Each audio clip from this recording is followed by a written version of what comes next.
Hello, welcome to Sound and Fury Book Reviews. As usual, I am Tina. Today I'm doing a book review of The Three-Body Problem by Liu Cixin. This is a book that came out in 2006. It is a sci-fi book. It's got a bit of press lately because there's a show coming out about it. So I listened to this book on Audible, and I read it as part of the Interstellar Book Club's pick for December. I also wanted to read it because of the show. As I said, I will be doing reviews of the show, actually, on the website that I write for, which is called Post-Apocalyptic Media. So, what is this book about? Set against a backdrop of China's Cultural Revolution, a secret military project sends signals into space to establish contact with aliens. An alien civilization on the brink of destruction captures the signal and plans to invade Earth. Meanwhile, on Earth, different camps start forming, planning to either welcome the superior beings and help them take over a world seen as corrupt, or to fight against the invasion. So I'm not super into that explanation because it's a little bit spoilery, and also it seems like that's just like the last quarter of the book. But anyway, an interesting novel that raises a lot of abstract ideas. It's also nonetheless easy to follow and moves in a great clip. I think listening to it on audiobook was also helpful in this regard because it's almost like listening to a science podcast, which might make some of the drier sections that probably would have been pretty dry to read on paper more engaging. It's also easier if you're listening to something slightly kind of technical, if you can do something else at the same time, like I was doing, which was painting all of the new doors and trim in my upstairs because we had just renovated up there. So I was listening to that the whole time. Now, the characters in the book are not very deep, unfortunately, but how their backstories are introduced makes them more interesting. This is not a story that flows in a linear fashion, so we learn about motivations and the setup of the world throughout the story, almost at the very end. We're still kind of uncovering this stuff. Ye Wenxie and Shen were my favorites, of course, because they had the most personality.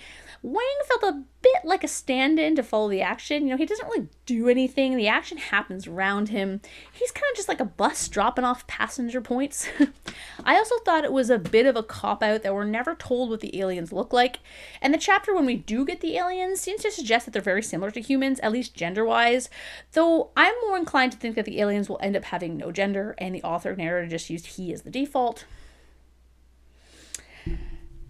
The themes of the story are interesting as well, most specifically for me as to how witnessing violence and murder sanctified by the government was what compels a character to forsake everything and everyone on Earth.